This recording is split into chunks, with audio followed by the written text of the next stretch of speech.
샬롬, 류 선생의 구속사 천국열차, 유도순 목사님의 신구약 성경 파노라마를 낭독하는 시간입니다. 지금은 민수기 파노라마의 5장입니다. 여호와께서 진 가운데 거하시느니라.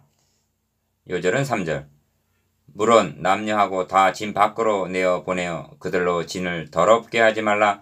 내가 그 진 가운데 거하느니라 하시매. 5장의 중심점은 진을 더럽히게 말라 하심에 있습니다. 왜냐하면 내가 그 진 가운데 거하느니라 하시기 때문입니다. 3절. 지금 이스라엘 백성들은 시내산 기슭에 머물면서 가나안을 향한 대장정의 준비를 서두르고 있는 중입니다. 1, 2장에서 군사들을 개수하여 부대를 편성하고 3, 4장에서 성막 공사를 위한 임무도 분담시키셨습니다. 이제 5장에서는 하나님이 함께 하시는 여호와의 군대의 진에 대한 성결 규례를 말씀하시는 문맥입니다. 이는 너무나 합당한 순서라 하겠습니다. 그러므로 주제가 여호와께서 진 가운데 거하시느니라가 됩니다. 이는 우리에게도 적실성이 있습니다. 왜냐하면 하나님께서 내 몸, 가정, 교회라는 진 중에 거하시기 때문입니다. 진을 더럽게 말라 하십니다. 첫째 단원, 여호와께 패역하여 죄를 범했으면 5분지를 더하여 갚으라 하십니다. 둘째 단원, 그리고 하나님이 거하시는 진 중에는 의심의 여지가 있어서는 안 됨. 셋째 단원을 경계하십니다. 이 말씀들이 현대 교회에는 어떤 의미가 있는 것일까요? 첫째 단원 1절에서 4절 진을 더럽게 말라. 둘째 단원 5절에서 10절 5분지 1을 더하여 갚으라. 셋째 단원 11절에서 31절 의심의 소재, 생각하게 하는 소재. 첫째 단원 1절에서 4절 진을 더럽게 말라. 이스라엘 자손에게 명하여 모든 문둥병 환자의 유출병이 있는 자와 죽음으로 부정케 된 자를 다 진 밖으로 내어보내되 2절 1. 이런 자들을 왜 내어보내라 하시는가? 그 이유는 그들로 진을 더럽히게 말라 하시는 데 있고 핵심은 내가 그 진 가운데 거하느니라에 있습니다. 3절 그렇다면 묻습니다. 문둥병 유출병 환자와 죽음으로 부정케 된 자로 인하여 진이 더럽혀지는 것입니까? 아니면 죄로 말미암아 더럽혀지는 것입니까? 주님은 말씀하십니다. 입에 들어가는 것이 사람을 더럽게 하는 것이 아니라 입에서 나오는 그것이 사람을 더럽게 하는 것이니라. 마태복음 15장 11절 2. 여기서 잠시 구약 성경을 해석하는 중요한 요점을 말씀드려야 하겠습니다. 이 점을 사도 바울이 친절하게 가르쳐주고 있습니다. 오늘까지라도 구약을 읽을 때 그 수건이 오히려 벗어지지 아니하고 있으니 그 수건은 그리스도 안에서 없어질 것이라 합니다. 고린도후서 3장 14절. 여기 수건은 모세가 얼굴의 광채를 가리기 위해서 쓴 수건을 가리킵니다. 바울은 광채를 복음으로 보고 수건은 의문으로 해석하고 있는 것입니다. 구약시대에도 복음은 있었습니다. 다만 의문에 가려 있었을 뿐입니다. 그런데 오늘까지라도 수건이 벗어지지 않고 있다는 것입니다. 오늘이란 이 비밀은 만세와 만대로부터 오므로 감추었던 것인데 이제는 그의 성도들에게 나타났다. 한 오늘입니다. 골로새서 1장 26절. 그러므로 구약 성경은 밝히 나타난 신약의 빛 아래서 해석되어야만 하는 것입니다. 그런데 구약 성경을 해석하려는 사람들이 있습니다.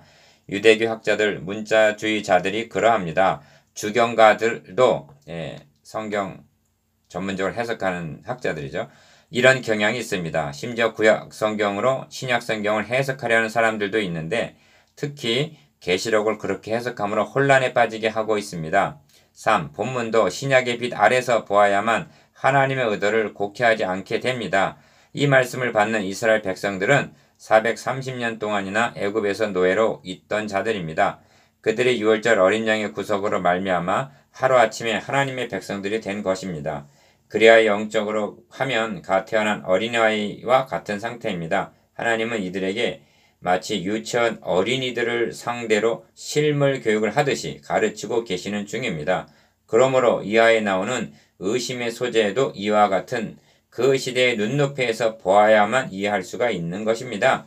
문둥병, 유출병 환자와 죽음으로 부정케 된 자를 다 진 밖으로 내어보내어 그들로 진을 더럽히게 말라 명하셔야만 여호와의 진은 거룩하고 이를 더럽혀서는 안 된다는 점을 절실히 깨달을 수가 있었을 것입니다.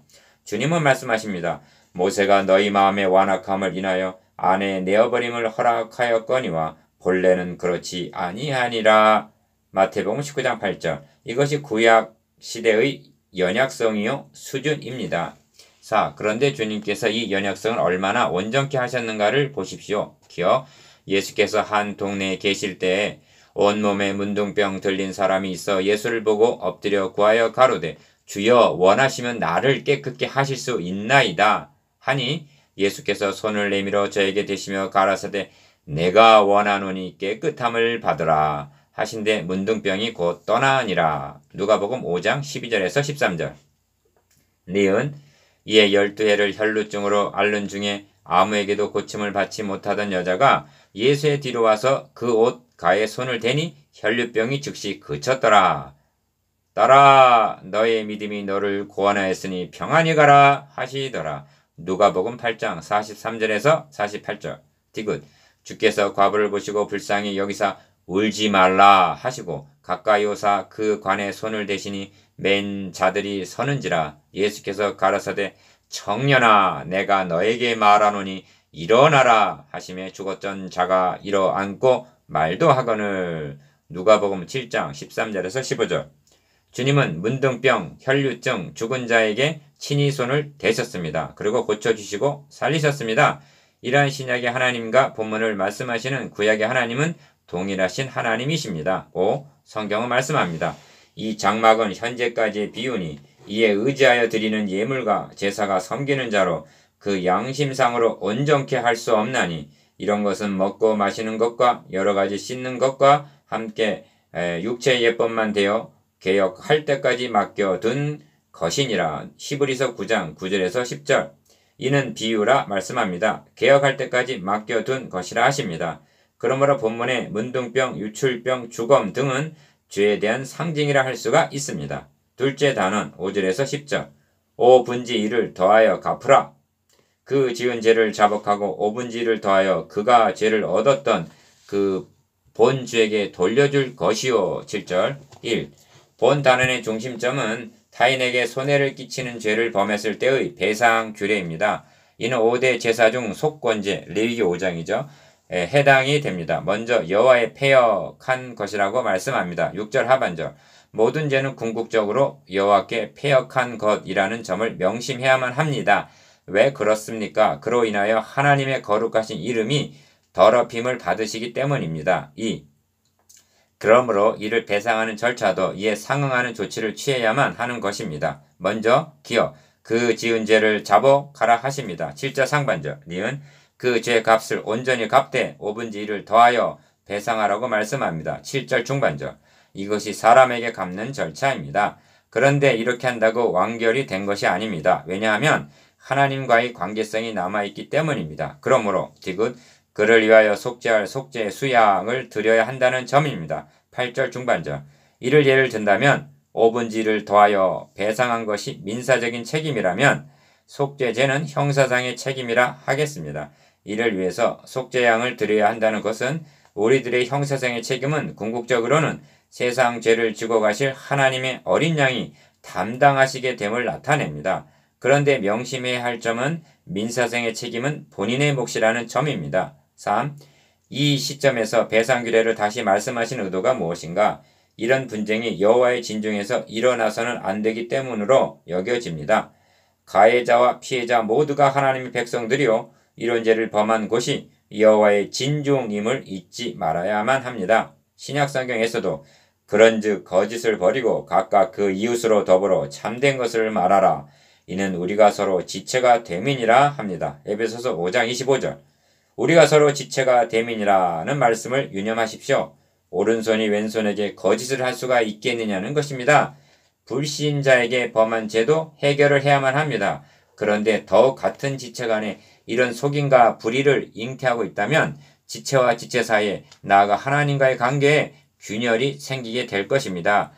신명기에 보면 의외다 싶은 말씀이 있는데 너희 진 밖에 변소를 베풀라는 말씀입니다. 그리고 구체적으로 삽으로 땅을 파고 배설물을 덮어 보이지 않게 하라 하십니다. 왜냐하면 이는 너희 하나님 여호와께서 너를 구원하시고 적군을 너에게 붙이시려고 너희 진중에 행하심이라. 그러므로 너의 진을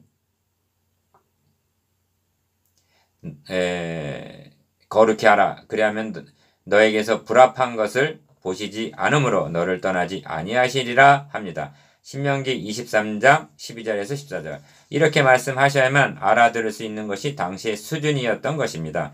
셋째 단원 11절에서 31절. 의심의 소재, 생각하게 하는 소재. 이스라엘 자손에게 구하여 그들에게 이르라. 만일 어떤 사람의 아내가 실행하여 남편에게 범죄하여 일. 본 단원의 중심점은 의심의 소재, 생각하는 소재에 있습니다. 15절. 남편이 아내의 정결에 의심을 품게 되면 어찌할 것인가? 이는 한 가정의 문제만이 아니라 나아가 여호와의 진영의 문제임을 인식해야만 합니다. 의심에는 두 가지 경우가 있는데 기억, 실제로 죄를 범했음에도 증거가 없을 경우와 니은 또는 아내가 더럽히지 아니하여서도 그 남편이 의심이 생겨서 그 아내를 의심하게 되는 경우입니다. 14절. 이럴 경우 이를 해소해야만 했습니다. 그래서 11절에서 31절까지 규례를 말씀하시게 된 것입니다. 2. 우선적으로 주목할 점이 빈번히 등장하는 저주 18절, 19절, 21절, 22절, 23절, 24절, 27절이라는 말입니다. 만일 이 괴악하고 악독한 누루 고린도전서 5장 8절을 제거하지 않는다면 저주가 온 증에 미칠 수가 있는 것입니다. 그 예를 야간의 실행에서 보는 바입니다. 어떤 사람의 아내가 실행하여 하십니다. 12절. 만일 실수를 범했다면 본문의 재판 절차를 밟기 전에 자복하고 죄값을 달게 받아야 마땅하지 않겠습니까? 이런 의심의 소재까지 이르게 해서 진중을 어지럽게 해서야 되겠습니까? 3. 성경은 하나님과 우리의 관계를 남편과 아내에 비유하고 있습니다. 또한 너희 하나님은 질투하시는 하나님이라 하시고 출애굽기 20장 5절. 시기하기까지 사모한다 하고 말씀합니다. 야고보서 4장 5절. 주님은 사람이 두 주인을 섬기지 못한다 하십니다. 마태복음 6장 24절. 그럼에도 불구하고 우리들은 하나님 앞에서 고멜과 같지 아니합니까? 갈라디아서 4장 20절에 내가 이 자리에도 너희와 함께 있어 내 음성을 변하려 함은 너희를 대하여 의심이 있음이라 하고 말씀합니다. 이를 어찌 바울의 의심이라 할 수가 있겠습니까? 우리의 신랑이신 주님의 의심은 아닐까요? 4. 그러므로 의심의 소재, 생각하는 소재라는 말은 의미심장하다 하겠습니다. 곧 죄악을 생각하게 하는 것이니라 하십니다. 15절 하반절. 그렇다면 이러한 소재는 우리에게도 절실한 것입니다. 더욱이나 소재라 하심을 유념해야만 합니다. 소재란 피 없는 제사로 삶의 현장을 통해서 드리는 제사를 상징하기 때문입니다. 우리는 내 배가 붓고 넓적다리가 떨어지게 될까 보아서가 아니라 주님의 만극한 사랑을 저버리지 아니하였는가 스스로 의심의 소재, 생각하는 소재를 자주자주 드려야 마땅할 것입니다. 이 점이 다윗의 시편에 나타납니다. 하나님이여 나를 살피사 내 마음을 아시며 나를 시험하사 내 뜻을 아옵소서. 내게 무슨 악한 행위가 있나 보시고 나를 영원한 길로 인도하소서. 시편 139편 23절에서 24절. 이렇게 기도하고 있는 다윗은 하나님 앞에 의심의 소재, 생각하는 소재를 드리고 있는 셈입니다. 5. 그러나 여인이 더럽힌 일이 없고 정결하면 해를 받지 않고 잉태하리라 하십니다. 28절. 우리의 마음을 무겁게 했던 5장에서 해를 받지 않는 것만이 아니라 잉태하리라는 말씀을 듣게 된다는 것은 긍휼이 아닐 수가 없습니다. 왜냐하면 여인에게 잉태하리라는 말씀은 최고의 축복, 영예인 구약적인 묘사이기 때문입니다. 성경을 상고하다 보면 하나의 공통점을 발견하게 되는데 잘못하고도 잘못된 줄을 모르고 있다는 점입니다. 우리들이라고 예외일 수가 있겠습니까? 그렇다면 우리도 의심의 소재, 생각하는 소재를 드리는 시간을 많이 가져야 할 것입니다. 그렇게 하노라면 매사에 잉태하는 복을 받게 될 것이기 때문입니다.